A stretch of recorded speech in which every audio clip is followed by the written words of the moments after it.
पूर्व की कक्षा में पूर्ण संरचनात्मक सूत्र, रेखीय आबंध संरचनात्मक सूत्र पढ़ा था।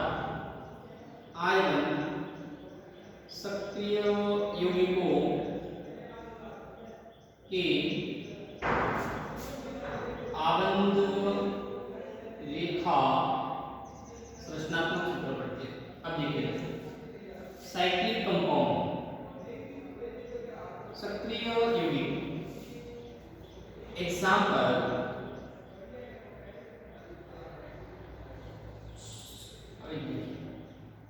तो पूर्व की कक्षा में मैंने कहा था कि अपने पास में जो बंद किनारे हैं, ये बंद, ये भी बंद और ये भी बंद, उसको आपने CH2 बोला था। CH2, इधर भी CH2 और इधर भी CH2, इधर को मिला दीजिए, ये बन गया। तो सक्रिय यौगिक मतलब जो पूर्ण रूप से एक वलय का निर्माण करते हैं, कई बल को खुले हुए नहीं मिलते, वो अपने पास में सक्रिय यौगिक कहलाते हैं। जब भी सक्रिय यौगिकों का नामकरण करते हैं तो उसके आगे में साइक्लो लगाते हैं। क्या लगाएंगे? साइक्लो। ठीक है। अब देखिए, कार्बन 1, कार्बन 2, कार्बन 3, सभी में सिंगल बॉन्ड है। ऐसे देखा जाए तो मेथ एक प्रोप प्लस अपने पास में सिंगल बॉन्ड है। अब मैंने कहा आगे आपको साइक्लो लगाना है, साइक्लो, साइक्लो। अब इसका यदि नामकरण करते हैं तो साइक्लो क्या हो जाएगा? प्रोपेन। ठीक है, इसका नामकरण करते हैं तो साइक्लो प्रोपेन। और भी एग्जांपल है, ये देखिए, ये जैसे 1 2 3 4 5 क्या हो जाएगा? Cyclo 5 carbon pent plus n pentane. एक और एग्जांपल, अब देखिए इधर 1 2 3 4 5 6 पे क्या आएगा? हेक्सेन। क्या आता है? हेक्सेन। अब वलय है इसलिए आप इसके आगे क्या लगाओगे? साइक्लो। ये बन गया आपका साइक्लोहेक्सेन। बंद किनारा है अपने पास में, CH2 है, ये सभी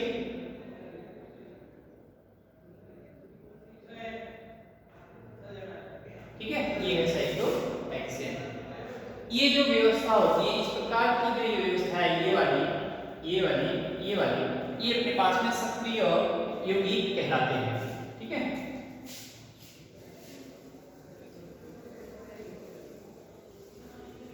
दूसरा है अपने पास में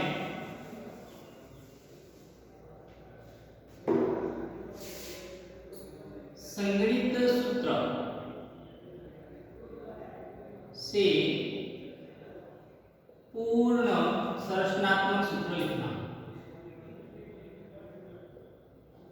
संरचनात्मक सूत्र लिखना। ठीक है। आपको कोई संगणित सूत्र दे रखा है, उसको पूर्ण संरचनात्मक सूत्र में लिखना है, तो फिर कैसे लिखेंगे? तो नेक्स्ट क्लास में मैंने आपको पढ़ाया था कि जो अपने पास में पूर्ण इकट्ठा सूत्र है उसको फैला के लिखना पूर्ण संरचनात्मक सूत्र कहलाता है। देखिए, CH3 CH2 CO CH2 CH3, ये अपने पास में संगणित संरचनात्मक सूत्र कहलाता है। अब इस सूत्र को पूरा खोल के लिखना है, मतलब सबको प्रदर्शित करना है कि कैसे कैसे बंध इसमें जुड़े हुए दिखेंगे। तो ये मेरे पास सबसे पहला है कार्बन, तो यहाँ पे सबसे पहले लिखोगे कार्बन। ये कितने हाइड्रोजन जुड़े हुए हैं? 1 2 3, 1 2 3, फिर वापस कार्बन, ये लो कार्बन, आगे कितने हाइड्रोजन है? 2, एक सिंगल बॉन्ड इधर, एक सिंगल बॉन्ड इधर, फिर वापस कार्बन, ये कार्बन। अब ये देखिए, कार्बन के साथ में ऑक्सीजन समूह जुड़ा हुआ है। अब यहाँ पे ऑक्सीजन जोड़ते हैं तो ये के पास क्या है? इसमें डबल बॉन्ड। ये कार्बोनिल समूह, कौन सा समूह होता है? ये कार्बोनिल समूह। तो कार्बोनिल समूह में डबल बॉन्ड आता है। फिर वापस कार्बन, ये लो कार्बन, कितने हाइड्रोजन है? 2, ये हाइड्रोजन 1 और ये हाइड्रोजन 2, फिर वापस कार्बन, देखो कार्बन का काम क्या था, संघनन का गुण पाया जाता है, कार्बन आगे से आगे जुड़ता रहता है।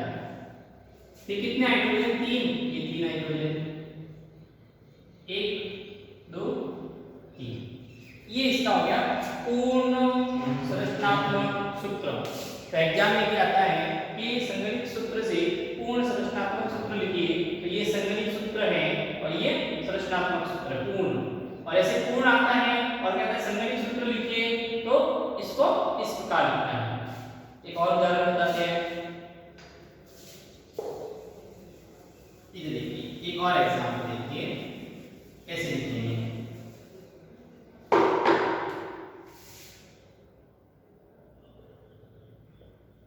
CH3CH double bond CH CH2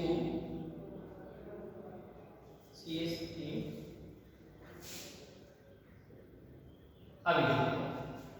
अभी आपको इसको लिखना है तो कैसे लिखते हैं, तो सबसे पहले तो कार्बन, ये आपने लिख दिया कार्बन, ये देखो 1 2 3 हाइड्रोजन हो गई, फिर अपने पास में वापस कार्बन, ये कार्बन, ये हाइड्रोजन हो गया अपने पास में, फिर डबल बॉन्ड, ये डबल बॉन्ड, फिर कार्बन, फिर अपने पास हाइड्रोजन।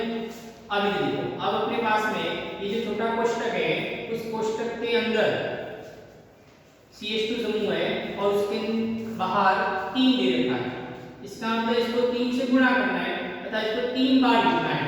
तो कार्बन 3 लिखता हूं, कार्बन 1 कार्बन 2 कार्बन 3।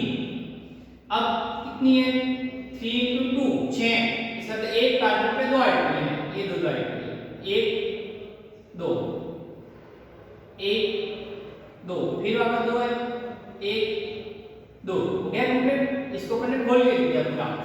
फिर ये कार्बन कितने हाइड्रोजन है, 3, 1 2 3, 1 2 3, ठीक है। तो ये था अपने पास में संगणित सूत्र से आपने क्या लिखा, पूर्ण संरचनात्मक सूत्र। तो अपन को ये देखना है इसमें पूर्ण, और ये देखना है कार्बन है, उस कार्बन की संयोजकता है वो पूर्ण होनी चाहिए, वो भी बराबर होनी चाहिए। नेक्स्ट है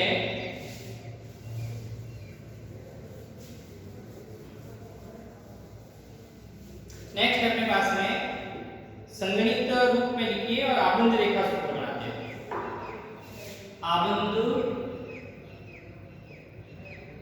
रेखा सूत्र, अभी देखो जैसे आपको कोई भी समूह दे रखा है उसको संगणित सूत्र और आबंध रेखा सूत्र में लिखना है, 2 लिखेंगे और संगणित सूत्र, ठीक है। अभी देखो जैसे एग्जांपल है मेरे पास में N triple bond C CH OH। अभी देखो, अब ये अपने पास में कैसा है, संगणित सूत्र है, कैसा है, संगणित सूत्र। अब इसको आपको लिखना है तो आबंध, इसके रूप में लिखना है आबंध के रूप में, ठीक है।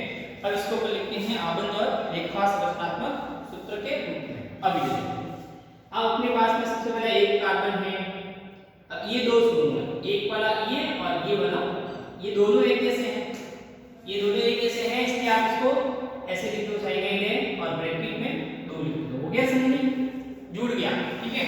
फिर अपन लिखते हैं इसमें OH समूह एक ही है, ये लिख दिया, फिर क्या है, ये रहा, ये हो गया आपके पास में संगणित संरचनात्मक सूत्र, ये वाला हो गया आपका संगणित संरचनात्मक सूत्र। अब लिखना है आबंध रेखा संरचनात्मक सूत्र। आबंध में पहले बताया था बॉन्ड बनाने, आबंध में आपको क्या करना है, बॉन्ड बनाने। अब बॉन्ड बनाने से देखिए अपने पास में एक कार्बन है, ये आपने एक कार्बन में एक बॉन्ड बनाया, फिर अपने पास OH से एक बॉन्ड जुड़ा हुआ है, ये एक बॉन्ड ये बनाया, फिर ये एक समूह जुड़ा हुआ है, एक बॉन्ड ये बनाया, एक समूह के पास में ये जुड़ा हुआ है, एक बॉन्ड ये बनाया। अब अपने पहले कहा था कि आपको जो प्रतिस्थापी समूह या अपने पास में कोई क्रियात्मक समूह जुड़े हुए हैं तो उनको प्रदर्शित करना है, एल्किल समूह को प्रदर्शित नहीं करना था। तो यहाँ पे जैसे अल्कोहल है तो यहाँ प्रदर्शित करना है, CN है तो प्रदर्शित करना है, और NC है तो भी इसको प्रदर्शित करना है। ये हो गया इसका आबंध रेखा संरचनात्मक सूत्र। एक और उदाहरण बताते हैं आपको।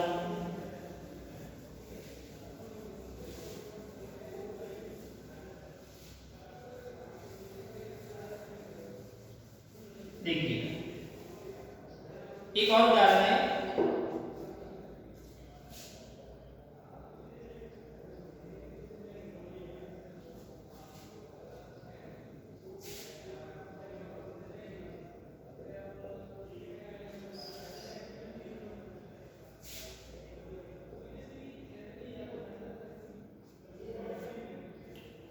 अब देखिए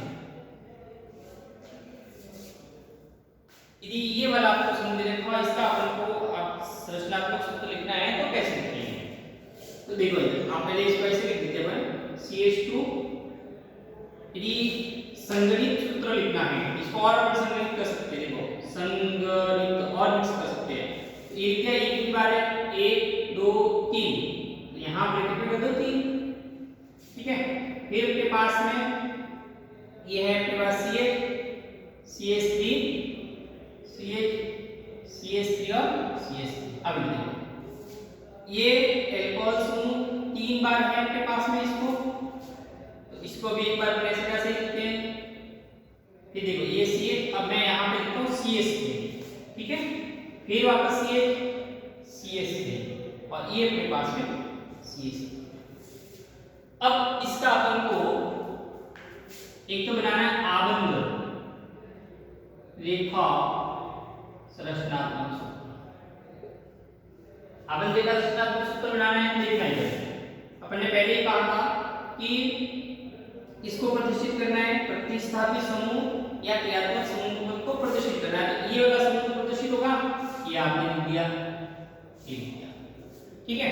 फिर अपने पास में कार्बन को गिना है, 3 तो कार्बन ये है, 4 5 6 कार्बन है और ये साइड में है, ये प्रतिस्थापित समूह साइड में है, ठीक है। तो देखो इधर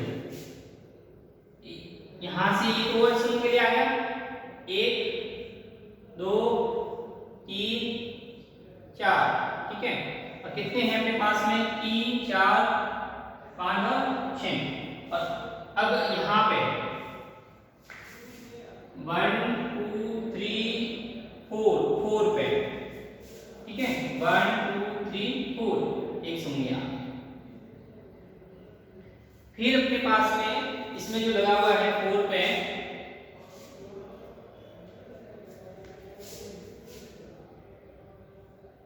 एक 2 3 4 5 6 ये आ जाएगा। फिर 5 पे आ गया, 1 2 3 4 5, एक 5 पे आ जाएगा। तो ये आ गया 1 2 3 4, एक आपका आ गया 5 पे। यहाँ पे कौन सा है CH3। आप इसको प्रदर्शित नहीं करोगे तो भी चलेगा। पहले कहा था कि जो खुला हुआ भाग है, जो खुला हुआ भाग है वह मैथिल समूह होता है, इसलिए इसको प्रदर्शित करने की जरूरत नहीं है। ये अपना क्या है CH3 समूह है। ये हो गया अपने पास में रेखा, ये लाइन के द्वारा प्रदर्शित करना, इसके द्वारा लिखना लाइन के द्वारा, वह आबंध रेखा संरचनात्मक सूत्र कहलाता है। अब देखिए कि जो आबंध रेखा संरचनात्मक सूत्र है उसको कार्बन और हाइड्रोजन सहित पूर्ण रूप से प्रदर्शित कैसे करते हैं। मतलब उसमें अगर आपको कार्बन भी बताना है, हाइड्रोजन भी बताना है, वो कैसे लिखेंगे तो उसके बारे में आपको बताता हूं मैं। तो इधर ध्यान दीजिए समझने कि उसको कैसे प्रदर्शित करते हैं। अब देखिए जैसे मान लीजिए आपको एग्जाम्पल दे रखा है ये वाला। अब देखते हैं ये है आपके पास में साइक्लो वाला आबंध रेखा संरचनात्मक सूत्र। अब मैंने पहले ही कहा था आपको कि बंद वाला भाग है, ये जो बंद भाग है ये वाला, ये खुला, ये ओपन, ये वाला भाग तो कौन सा था CH3। ये कार्बन ठीक है, carbon carbon carbon carbon carbon. अब इस पर देखो क्या लगाना, हाइड्रोजन लगाना। अब देखिए पहले इसको खोखला बना दो, है वैसे वैसा खोखा, ये देखो हो गया खोखा। ये यहाँ तक हो गया कंप्लीट। फिर एक कार्बन और है, चलो एक कार्बन और बना दो। फिर इधर की तरफ लाइन है, इधर की तरफ लाइन कर दो और इधर की तरफ ये खुला भाग, ये खुला भाग। खुले भाग में क्या कहा, हाइड्रोजन हाइड्रोजन हाइड्रोजन। देखिए ठीक है, खुले भाग में ये है ना। अब कार्बन कार्बन ये है, इसकी विशेषता 1 2 3 हो रही है, इसका मतलब एक कम है, जहां कम वहां हाइड्रोजन। फिर इधर देखिए यहाँ पर एक हाइड्रोजन 1 2 3 ही हो रही है। अब यहाँ हाइड्रोजन कितनी हो रही है, एक और हाइड्रोजन इधर भी। इसका तो यहाँ पे सभी पे CH2 समूह लग गया। ठीक है, ये था अपने पास में जो आपको दे रखा है, उसमें कार्बन हाइड्रोजन को पूर्ण रूप से प्रदर्शित करना। तो ये आपने कार्बन हाइड्रोजन को पूर्ण रूप से प्रदर्शित किया। एक और एग्जांपल बताते हैं आपको, इधर देखिए, यदि आपको कोई क्रियात्मक समूह वाला दे रखा है तो उसको आप कैसे प्रदर्शित करोगे, 1 2 3, ठीक है। और आपको ऐसे दे रखा है बॉन्ड, आपको यदि ये वाला दे रखा है, अब इसको अपन कैसे प्रदर्शित करते हैं, तो इधर देखिए यहाँ जो है ये ट्रिपल बॉन्ड को प्रदर्शित करता है। किसको प्रदर्शित करता है, ट्रिपल बॉन्ड। किसको प्रदर्शित करेगा, ट्रिपल बॉन्ड। तो ये हो गया मेरे पास में 1 2 3 वाला ट्रिपल बॉन्ड और ये कार्बन और ये कार्बन। अब देखो 1 2 3 कार्बन की संयोजकता तो ठीक है, अब एक कम पड़ी तो एक हाइड्रोजन जोड़ दिया। फिर यहाँ से ये बंद, यहाँ पे ये भी कार्बन है, ये भी कार्बन। फिर नीचे की तरफ, ये नीचे की तरफ कार्बन कार्बन, इससे कौन जुड़ा हुआ है, प्रतिस्थापित समूह। फिर ये ऊपर अब CH3, तो ये CH3 खुला हुआ भाग पहले। अब क्या क्या रहा, कमी कहाँ रह रही है तुमको, तो कमी यहाँ रह रही है, यहाँ और यहाँ, ये हाइड्रोजन ये। इस प्रकार आपके पास में ये फॉर्मूला बन जाएगा। ठीक है,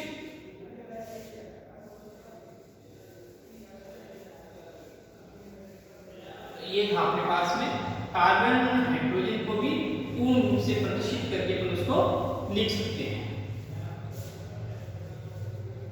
नेक्स्ट आता है अपने पास में कार्बनिक यौगिकों का, अब जो करने पड़ेगा इस कार्बनिक यौगिक। अब इन कार्बनिक यौगिकों का वर्गीकरण करते हैं। भाई ये जो कार्बनिक यौगिक हैं, इन कार्बनिक यौगिकों को अपन अलग अलग भागों में कैसे कर सकते हैं, कैसे बांटा गया है या किसके आधार पर बांटा गया है, उसका वर्गीकरण करते हैं।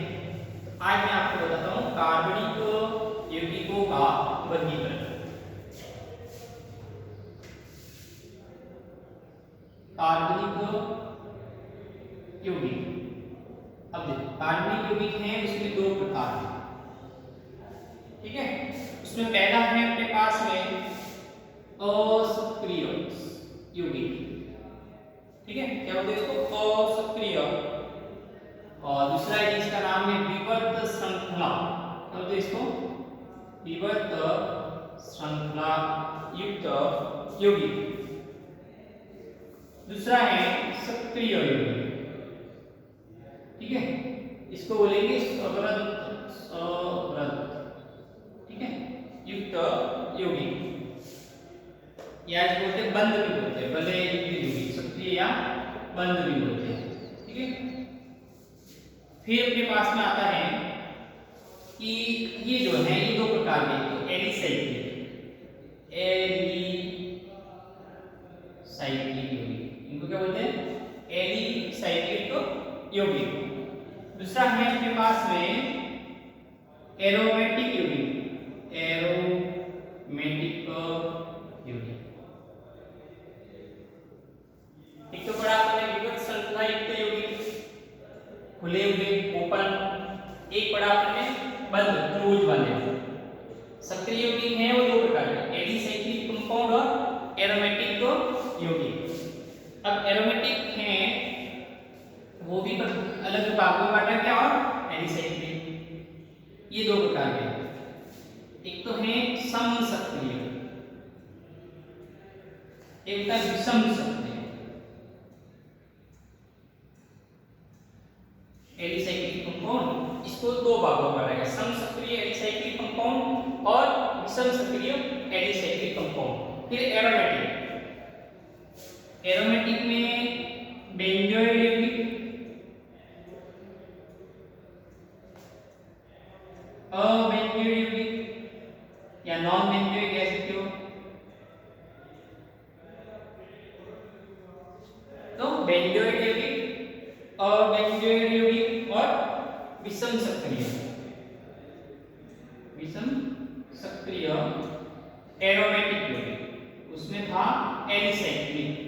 ठीक है, तो ये था इसका वर्गीकरण। इस कार्बनिक यौगिकों के वर्गीकरण को अपन विस्तार से नेक्स्ट क्लास में पढ़ेंगे।